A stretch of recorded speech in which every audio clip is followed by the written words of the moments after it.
Hello everyone, welcome to WinterStarcraft Bronze to Masters, episode 2, the Glossary episode. This episode, I'll be explaining all the terms and definitions used throughout the StarCraft community and in StarCraft itself to explain what's going on in the game, to really expedite learning from guides, going further in the series, to just know what casters are talking about when you're watching games, or what potential practice partners are talking about when they're trying to discuss strategies with you. And I'm going to be using a unit tester. What is that? It's something in the game, made in the map editor, where I can create units, I can create buildings, upgrades, pretty much whatever I want, in any situation I want, to demonstrate a video definition of a lot of these terms. If you already know a lot about StarCraft, if you already feel like you have a solid grasp of all the basic terms, then this is definitely a skippable video. If you want the expedited version, you can go to Wikipedia. There will be a link below where you can just read through all the definitions of everything related to StarCraft or StarCraft-related terms. But this is a little bit more of an in-depth explanation where I'll actually be demonstrating a lot of the things that are showcased in these terms. So, without further ado, I'm going to move into the unit tester, and I'm just going to create situations. If there's a term that you can't really create a situation for it, I'll just cut back to my camera, I guess, and explain it that way. But we're just going to be in the game, and I'll be showing you what each one means. Oh, God, I'm so bad at intros. Whatever, we're going. Go!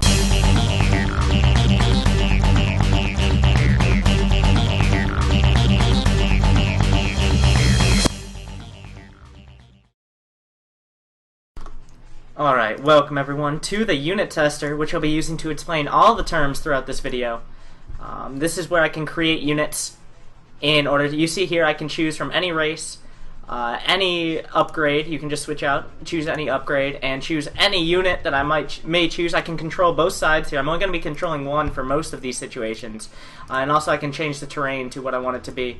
But right now we're going to stick with the open field, which is a little bit easier to showcase what's happening. And so our first term, alright, our first term, micro. I know you hear it everywhere. Everybody goes on about it. That was awesome micro. That's the best micro I've ever seen. Well, I'm going to demonstrate what micro is. What it boils down to is controlling your units, either individually or as a group, controlling your units in a way that benefits them and makes them more efficient against other units. Here we see 4 zealots against 4 zealots. I'm going to be controlling the red zealots. I'll let the AI just control the blue zealots, and we'll see here what the benefits of micro are as opposed to less than ideal micro. I want to come in with a concave from the side, and I'm just going to come in and attack. And I'm just pulling my units back. He's not going to pull his units back because he's controlled by the AI right now. So that means I can just come out ahead. We see here, I'm just dancing my zealots around. He's just randomly attacking. With the control of my units, I was using micro in order to win that battle. And now I come out with 2 zealots where he has none, even though we both started out with the same amount. And that's making sure your units... Better micro, ideally, makes your units more efficient than they would be without micro. Alright, the next term. Macro. What is macro? What can that mean? That's pretty much macro is almost entirely the production of buildings, production, anything like that. You start out with a command center, and then from there, just building barracks.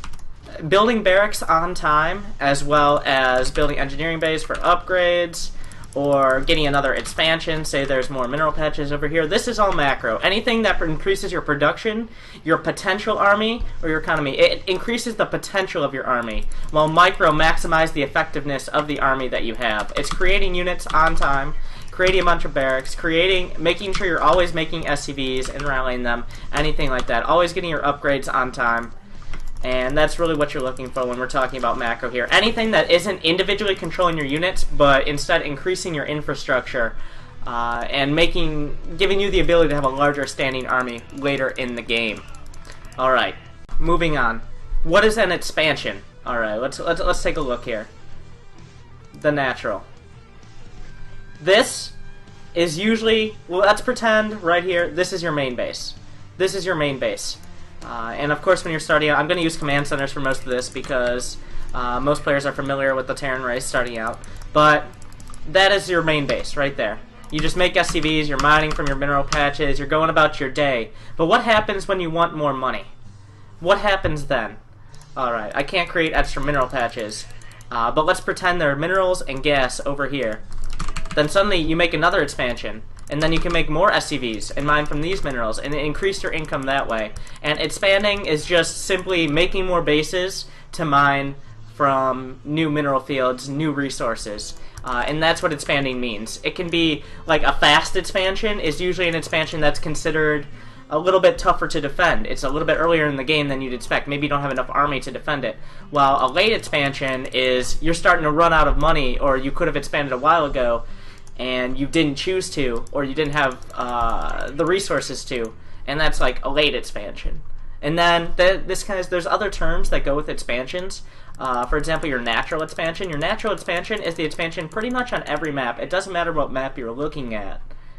But going from your main base here, you usually have a ramp, sometimes a bigger ramp, usually a smaller ramp, and then down your ramp, you have a pretty easily defensible location. This is your natural expansion. It's the location that you'd naturally expand to, if you will, because puns.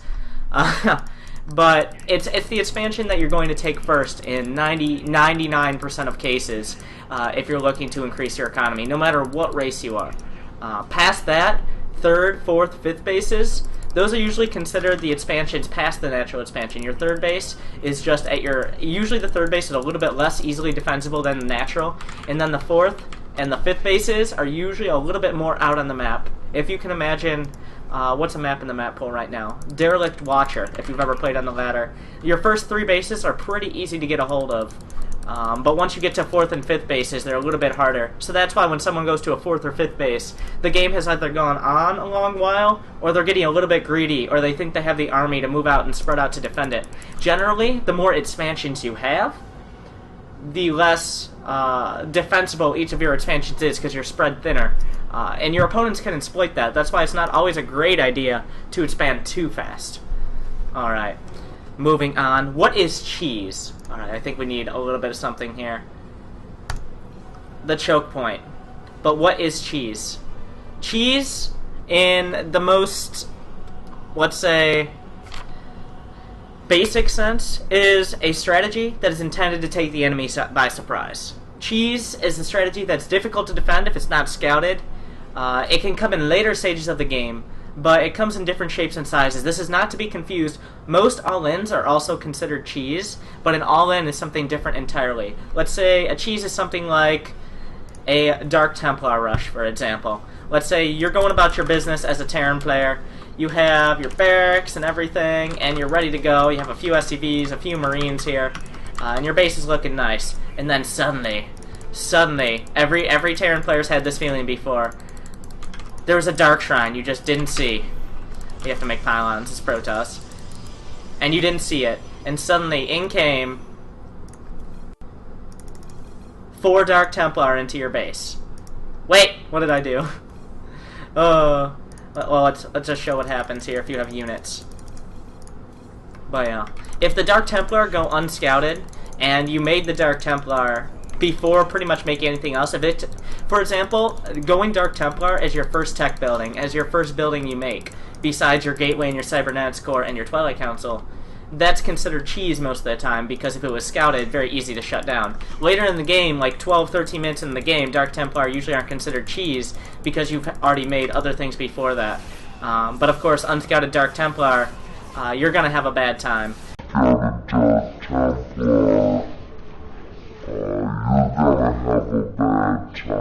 Now, let's pretend. Why do these guys have upgrades? Upgraded Marines. I should take 2 shots on the Dark Templar. But now let's go back a second. Now let's pretend that the Terran player scouted it. Oh, you have DTs. He comes in and he makes some turrets and he says, "I'm not dying to these Dark Templar." This is what happens sometimes when the enemy has scouted you. And this is why cheese is considered cheese. It's a strategy that when scouted is a lot less effective.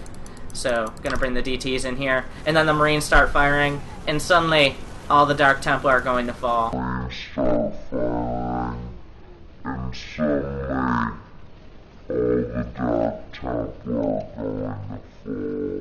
And that is why cheese is cheese, and it works much better when it's unscouted. Alright, this brings us to the all-in. What is an all-in? It's not necessarily cheese, even though it can be kind of considered the same thing. An all-in is something is an attack you execute with no follow-up. It's an attack where you put everything into one large attack. You're taking all your units, you're sacrificing your economy, you're sacrificing any progression in the game, anything like that, in order to do one attack. And if that attack doesn't kill him, or at least do huge damage, you've pretty much lost the game. There's very little ways to recover. A lot of these include, for Terran, you'll see a lot of attacks where you pull most, if not all, of your SCVs, where you just see a Protoss player, maybe he tried to expand too early and he doesn't have enough units here. Is a lot of the situations you'll find some of these attacks, especially in the earlier leagues. Oh, he's expanded, he has a pylon, he has a few probes.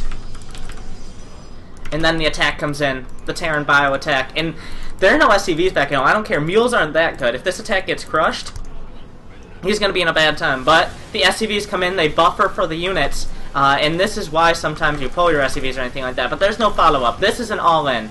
If this doesn't do huge damage, then the game's pretty much over. But an all-in, especially from the best players, can be a calculated attack. You can make an all-in work. It's not necessarily a desperation move, but it's more a different choice of strategy a lot of the time.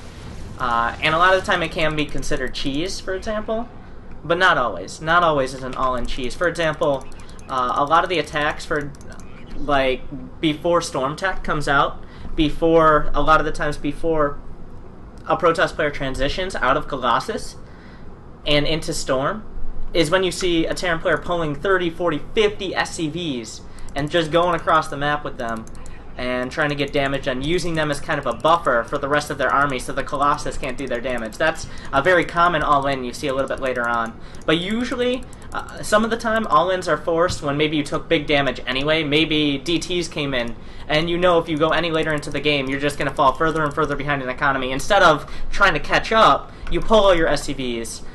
Or if you're Zerg, you no longer make drones and you pull everything into one big attack, or you make a bunch of banelings in attack. Anything like that. That would be an all-in, because you have no follow-up. It's all or nothing for this attack. You put all your chips on the table, and you're going for the win. And that's what an all-in is. Alright. Now, a little bit more of a common term, a drop. This is pretty self-explanatory. It's pretty much, you have a dropship of some kind. It doesn't really matter what race you are. Let me upgrade Overlord speed, as well as Ventral Sacs, both of which are pretty required. Or for Protoss, this includes Warp Prisms. Ideally with Warp Prism speed, but it doesn't really matter. But yeah, on the other side here, we just see drops are usually, they're used by the best players to draw an opponent's army out of position, and they're also to exploit weaknesses in opponent's defense. Maybe they're turtling at the front really hard. Let's show an example of that. A Protoss player here that is well defended at the front, but just not well defended against drops. Alright. This Protoss player, he's decided to make a Nexus and a lot of cannons at his front here. And he's going to defend that against any frontal attack. But what happens if back here is his probe line? And you see, oh he has so many cannons at the front. What is it time to do? It's time to move in.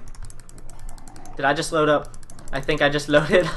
You can't actually see what's in the drop here, but you come around with the drop, and this is just to exploit that the defenses are in the back, and that's what drops are usually used for. And a drop just consists of taking units in some sort of dropship and dropping them off. It can be very effective if they don't have the defensive in place. Same goes for Protoss, where you can use Immortals to micro, or for Terran, where you use Speed Boost with the Medevac, and use that to micro as well. And also, just a fun tip right here. Fun tip for new players that may be like, how did you just do that? Will these units back off here? Well, we're going to go back. How did you do that? Also, this is going to bring me to a Doom Drop. We're just going to clear everything out. A Doom Drop. What is a Doom Drop? That's a drop. Usually, a Doom Drop involves 3 or more dropships. Two dropships, usually called a double drop for obvious reasons, whereas a Doom Drop is something that involves 3+. It's usually a huge commitment, and if it fails, it's almost an all-in strategy, because if it gets completely shut down, then usually the player executing it has almost nothing left. So, right, I'm going to demonstrate a Doom Drop, as well as how to drop on the fly here. say 5 medevacs. This is 50 supply of units. If all of these are completely filled up, you see 50 supply on the side here. Load everything up into the medevacs. Now you can't see the little drop indicators, but as you're moving with the speed boost, say you want to drop, press D, which is the drop button, and then click on them at the same time, and they will drop off simultaneously. And then you can stim each of the units and move in, and this also naturally spreads the units out here, so you can move in. And also you don't want to wait until all your medevacs have moved into position. You want to start dropping those units out and start doing damage ASAPly, because drops are always on a timer for the most part. And you want to start doing damage as quickly as possible to either do maximum damage or pull your opponent out of position. And that's what you're looking to do. Alright. Counter. What is a counterattack? Well, alright. There are a couple different terms here. A counter is a unit counter. It's a unit that is very good. It's cost efficient beyond its resources. Say, right now, 2 Colossus, they cost 600 and 400 resources, respectively.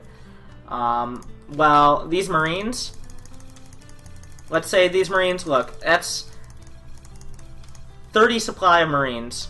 Let's do 18 supply of Colossus for 1,500 resources and 18 supply. So this is effectively, well, gas is not more efficient, but for the most part, Marines are a little bit cheaper than Colossus, but in these numbers, and you're always going to have a gateway unit, a few gateway units to buffer, so we'll throw a few in the front here. No upgrades for anyone. Now you see 2,500 minerals and 50 supply for the Terran player, but only 38 supply for the Protoss player. The Colossus are the counter to the Marine. Let's put it this way. We're going to have the Marines just attack in. Well, I spread out my Colossus, put the Zealots in front, and now we see what the Colossus do to the Marines. It's just not very pretty. Let's put it that way. Am I going to lose this? Thereby no longer demonstrating my point. But the Colossus, now I'm applying micro here, guys. We learned what micro was a little bit earlier. But now you see the Colossus with the appropriate amount of micro are able to win. They are the counter. And there are several of these in StarCraft. There's a difference between a hard counter and a soft counter. For example, a hard counter would be Mutalisks against Banshees. Just because if Banshees can't shoot up, the Mutalisks are just going to attack the Banshees, and the Banshees have to run away. So that's the hardest of counters. That's just a direct counter. If they have air units that can't shoot up, you make air units that can shoot down those air units, and that's a hard counter. Another example of a hard counter are units that are extremely cost efficient, like the Colossus against the Marines. Another one is going to be, well, let's put this here. Hellbats with Blue Flame against Zerglings are another counter. Usually units with splash damage against light units are going to be your hardest counters. Blue Flame, of course, very important. But yeah, we're going to have slow Zerglings here.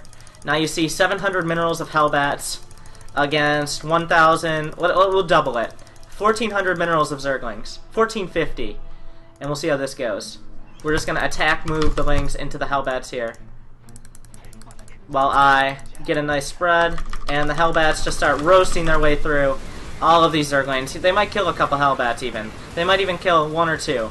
But still, remember how many resources were invested in those Zerglings. The Hellbats just come out ahead.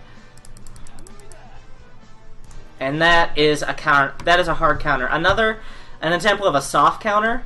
A soft counter is something that can be overcome with numbers. An example of this would be Speedlings against Blink Stalkers. Speedlings, because they're so small, and Stalkers do extra damage to armored units, but not extra damage to light units, Speedlings close the distance on Stalkers very quickly. So now we're going to see 1,000 resources of Zerglings against the equivalent resources of Stalkers here. 1,400 of Stalkers even. This is actually more expensive to be the Stalkers than it is to be the Zerglings right now. But if you get the surround, if you're on top of the Stalkers, notice how the Stalkers just can't kill the Zerglings in time. That's a soft counter. So when you see a lot of Stalkers, going for Zerglings isn't a bad idea. But of course, a soft counter is something, it doesn't work all the time. Once you get appropriate amounts of a unit, let's say we'll add in a few more Stalkers here, and we'll micro the Stalkers.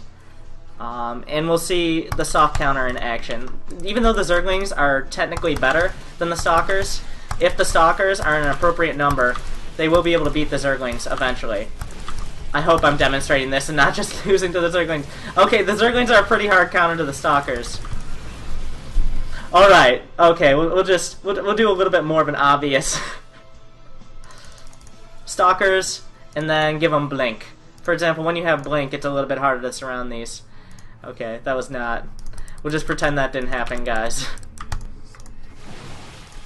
And once the stalkers get low, you can just blink them back.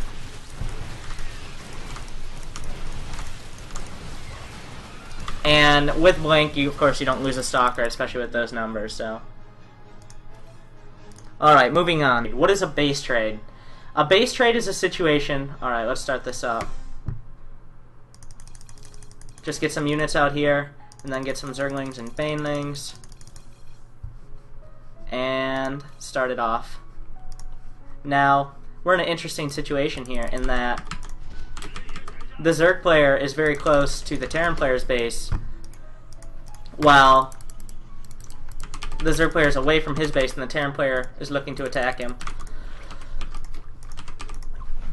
This is a situation where a base trade is essentially you're trading bases. You're in the opponent's base, attacking their production, attacking their economy, attacking their macro, while they're attacking yours. And one of the win conditions in StarCraft, of course, is that you kill all of your opponent's buildings. So this is why it's usually favorable for a Terran player to take a base trade most of the time. Well, not most of the time, but more than the other races, because of course the Terran player can lift off their buildings. So it's pretty much you're racing to kill off as much of your opponent's production as possible with an army that just cannot be stopped, except by bringing the other...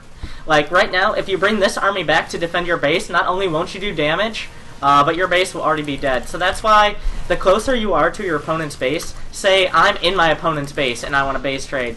If your opponent is halfway across the map, usually it's pretty favorable to base trade if you have equal armies, because you'll be attacking their base before your opponent even gets to yours. And of course the Terran player can always lift off his buildings, so therefore kill all the buildings. The Terran player would have won the game in this scenario. And then you can go back to kill off his units. But it's where you're trading bases, as opposed to attacking in a head-on fight, for example. And that happens a lot of the time when both players don't have vision of the opponent, or a lot of the time with drops, where one player does a doom drop and the other player is somewhere far across the map. Makes it difficult to come back to defend your base in time. So, the Death Ball. This usually applies to Protoss, but it can apply to any race. This is an army that once it reaches... this is usually a maxed out army that once it reaches its strength, like the Death Ball status, it's very difficult to beat cost efficiently. Like, engaging into this army is going to be extremely tough to execute because it is so strong. Like right now, let's say the Zerg player has an equal or greater supply of Roach Hydra right now. If you have Roach Hydra Corruptor against the Death Ball, just good luck. Is pretty much what's going to happen, because he's reached the Death Ball, he has so much damage, he has so many cost-efficient units. It's 140 supply and more resources, with even upgrades. They're both at 0-0 right now. I'm going to A-move the Death Ball while microing the Roach Hydra Corruptor. I have no upgrades, there's no speed here, but this should still be a pretty decent demonstration.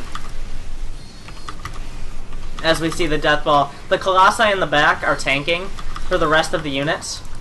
They would have extended thermal lance, of course, while every unit would have speed, but still, it's a pretty decisive fight here. With the Archons in the front, it's just having so many powerful units. Now, the same goes, you can make Death Balls as Terran and Death Balls as Zerg. It's just usually as Protoss you find the most common Death Ball, where you have Colossus, Archons, Immortals, Storm, and a lot of gateway units to tank. Alright. And now a concave. What does a concave mean? When you hear concave a lot of the time, I think the best way to demonstrate this would be either TVT. Yeah, probably TVT. With just Marines and Marauders and Medevacs compared to the exact equal amount of Marines. How many Marauders do we have here? Let me delete one of these. 12 Marines and 3 Medevacs. And each is going to have combat shields as well as stim to be even.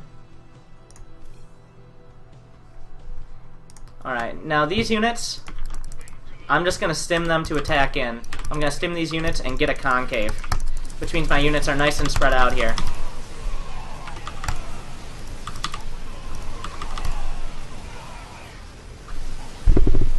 You can't see me, but I'm face palming right now, because I executed that terribly. Alright, we'll do this the other way around. we'll have these units in a ball, and then usually you want to have a few more supply of units than this. Actually, I'm going to go back. Each is going to get 20 more Marines to demonstrate this a little bit more aptly here. We're going to go up to 32 Marines on each, well, 30 Marines on each side.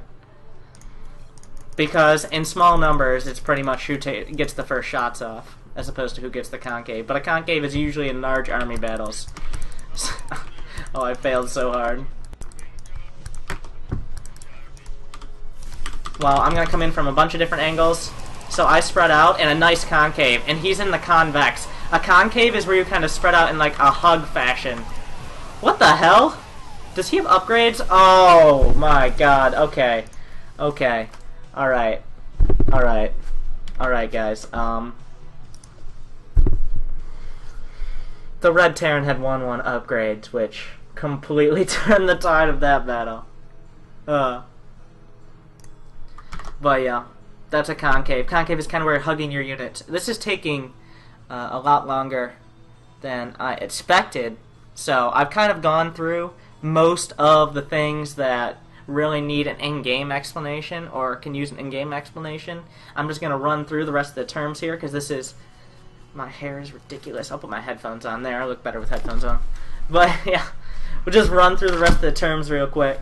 A rush is a type of strategy you do early on. It's a strategy where you're rushing to DTs, or you're rushing to an attack that's supposed to kill him. It's not necessarily a cheese, not necessarily an all-in, but it's a quick attack designed to hit very early on in the game. A choke point. A choke point is where units kind of get bottled up. It allows your opponent to get a concave, where they kind of spread the units out around you and they're all firing at once, as opposed to just some of your units firing while some of them are bottled up in the back and anything like that. So effectively it has more DPS. DPS, damage per second. It's the amount of damage every second that your units do across the board. Some units have very high DPS, like a Stim Marine or a Carrier. They all do very high damage if they're firing constantly and consistently. While other units do higher DPS against other types of units. Like, for example, Stalkers do extra damage against Armored. Marauders do extra damage against Armored, while Hellions do extra damage against Light.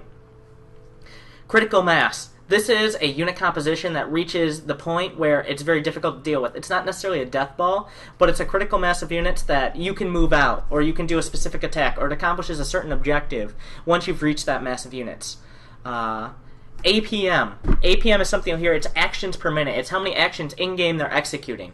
It's how many units they make. Every time you make a unit, every time you move anything, every time you issue a right-click, or an A-click, or anything like that, that counts towards your APM.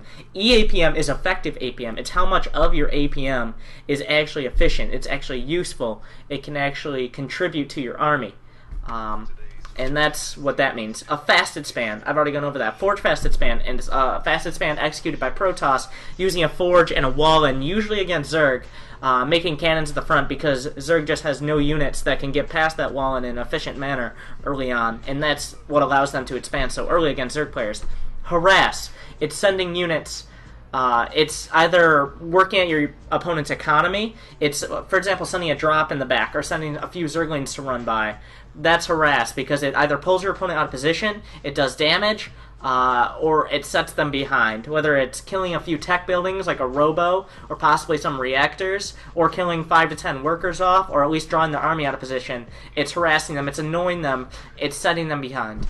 Kiting. What is kiting? It's abusing the superior range and mobility of a unit. For example, of a Marauder with Concussive Shell. We'll go back into the game and I'll just show an example of this. And this is also going to show an example of StutterStep. StutterStep and kiting, what they are, it's just using superior range and superior mobility and the attack animation time. Each unit has an attack animation time where you can move and then attack again without losing any DPS, potentially. So we're going to start off here. But this Marauder, I'm just going to kite the Zealot here and use the StutterStep. You see here the attack animation every 1.5 seconds. With Stim, that's every 0.75 seconds. But I'm just going to utilize the Concussive Shell in order to make sure that the Zealot never gets close to me. And I'm effectively kiting it. I will take no damage from the Zealot before I kill it. I don't even need to have Stim to do this, which is why Proxy Marauder rushes are pretty good against Protoss sometimes. But that's an example of kiting right there. Oh, well, just don't worry about it. Now the early, the mid, and the late game. What are those? Early game is usually when you're on tier 1 units, you haven't expanded yet. When you're just on barracks, just on gateway or just on hatchery tech. It's usually in tiers. I'm just going to go through the tiers for each race right now. Tier 1 for Terran is barracks tech, usually 1 expansion, usually no upgrades, possibly combat shields or stim, maybe starting to get units out from a factory. Tier 2 is getting multiple expansions, getting upgrades out of your engineering bay or your armories, and using factory units with either a tech lab or sometimes a reactor, and possibly throwing a medevac in or something like that. Tier 3 is anything that requires 2 tech buildings. If it requires a factory and an armory, usually it's the amount of tiers is the amount of tech buildings you have to make plus 1. A barracks does not count as a tech building. A hatchery does not count as a tech building. A hatchery or spawning pool are your basic tech, while a gateway and a cyber core are your basic tech. So anything past that. So, for example, a factory is tier 2, while a factory and an armory to make Hellbats is tier 3, technically. Usually, more commonly, it's a factory with a tech lab and a armory for a Thor is tier 3, or a starport and a fusion core and the starport needs a tech lab is tier 3 for battlecruisers, or for Protoss, while a robo and a robotics bay to make Colossus, whereas a Twilight Council and a Dark Shrine to make DTs. DTs are usually kind of considered tier 2 because they're made from gateways, but it's a little bit up for discussion. These are things, early game is usually tier 1 to tier 2, mid game is usually 2 to 3 expansions as well as tier 2 going on tier 3, while late game is while you both have very sufficient economies for the most part, and you're mostly working off of tier 3 units or energy units, units that don't lose value. You don't trade them for money, you trade them for energy, and those are the units that really shine in the late game, and those are the units you usually only find in mass in the late game. Alright, Manner. Manner, BM, Gosu, Chobu, any of these things. Manner is just being nice to the opponent, saying GLHF at the beginning of the game and GG at the end no matter what happened, and not BMing them. What is BM? Bad manner. You might have experienced this or executed this on the ladder at some point, but saying, why don't you go suck a fat cucumber or something at the end of a game, just showing dismay at a loss, or just trying to pretty much just not be a nice person to your opponent. It can come in a lot of different forms, Idra, but it's just something that's designed to either degrade or disrespect your opponent in general. While Manner, of course, is the opposite of that. It's just being a nice person all around. It doesn't really come down... A lot of people associate BM with builds, like, he just did a BM build of a Proxy 8 Reaper. Well, I don't consider any builds to be BM unless, like, you're like, okay, guys, let's practice 1 Rax Expand against Banshees, and then he goes, like, Proxy Marauder in your base or something.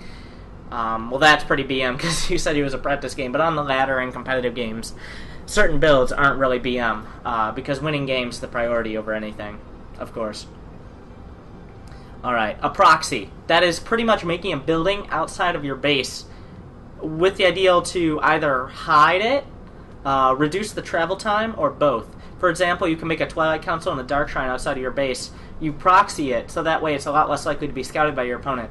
Or you proxy a barracks towards your opponent, so that way it reduces the travel distance of the Reapers or the Marines or Marauders or whatever comes out of that barracks. Saturated. What is saturated? Saturated is when you have the max amount of workers that you'll gain no more cost efficiency for adding more workers to a mineral line or to a gas geyser. The maximum workers on a mineral line, the maximum efficiency is 16 workers per mineral line. You'll see it in-game, you have the counter. But you can still gain efficiency up to 24 workers. Every worker past 24 workers, you're not gaining any extra income. Those workers are actually more useful long-distance mining from another base than they are on your main mineral line for the most part. Whereas a gas geyser, 3 workers per gas geyser is pretty static. Scouting. What is scouting? These are just kind of in alphabetical order now. It's utilizing anything to gain intelligence on your opponent, whether it's sending a worker out to go see what he has at his front, what kind of units he has, using a scan to get vision of your opponent, sending something to a watchtower to see when he's moving out, using your overlords to sacrifice into an enemy base, or making an observer a hallucination. Anything to gain intelligence either through directly scouting what your opponent has, scouting what buildings they have and what they have the potential of making, or intuiting, like saying, oh, he has no gateways in his main. Maybe he's expanding. And that's also, seeing the lack of something is almost like scouting something in and of its own. But I'll go into that in a later episode. Static defense, cannons, missile turrets, anything that can't move or does not move very easily. Spine crawlers, spore crawlers, bunkers, anything like that. Anything that sticks in one spot and reinforces your location. The greatest example is the planetary fortress for static defense. Supply block, that's when you can no longer make any units because you're maxed out in supply. You're at 11-11, you haven't made a supply depot yet. Or 10 out of 10 as Protoss. A supply block is just something like, once you hit a supply block, you'll no longer be able to warp in to queue up, well, you can queue up units, but they won't be produced out of your barracks or your robo or anything like that. You should do everything in your power to avoid that. Timing attack. What is a timing attack? This term is very overused, but timing attack is when you're using a certain timing, be it something of your opponent that you've scouted, like, oh, he's not going to have Colossus for 2 minutes, so I'm going to hit him 1.5 minutes from now. Or something you have finished. I have 2-2 finishing on my Marine Marauder, or I have 2-2 finishing on my Ling Baneling. I'm going to attack him with that. That's usually what a timing attack entails. And a wall-in is exactly what it sounds like. It just makes it so you can defend against it. It chokes out units. It's very good against Zerg and to an extent Protoss. Not as great against Terran because all their units are ranged. Usually it's not beneficial to wall in, even as Terran against other Terran players, but it depends on the situation. But it's especially crucial against Zerg, who can do early Zerg rushes with the Zerglings off of an early spawning pool. So, I think that just about covers it. What? I gotta put myself on busy. Oh wait, you guys can't see that. Never mind. But yeah, that just about covers all the terms. I hope this was... I know this was kind of a little bit long-winded here, I guess you could say. But I just wanted to get it all out there. Of course, you should be able to skip around here. I don't know if I'll have timestamps for every term. But if you benefit from this video, make sure to subscribe, make sure to like. Wait, why would you like it? Oh yeah, you can like it. It's YouTube. Shit like that. But if you have any questions, you can check out my live stream where I stream pretty much every day. Twitch.tv/ZeoFreebird. You'll find the link below as well. Make sure to subscribe to the channel. My next video, I think, will be analyzing your replays. And that's going to be a little bit more efficient and to the point. But I just want to get all these terms out there, and I hope it helps some people. But yeah, with that, thanks for watching, guys. If you have any other questions, or any other questions on terms, make sure to look up Wikipedia, leave them in the comments, or contact me on my stream. But that'll do it. Thanks for watching. Make sure to tune in for the next episode. I've been WinterStarcraft. This has been Bronze to Masters, Episode 2. And I'll see you next time.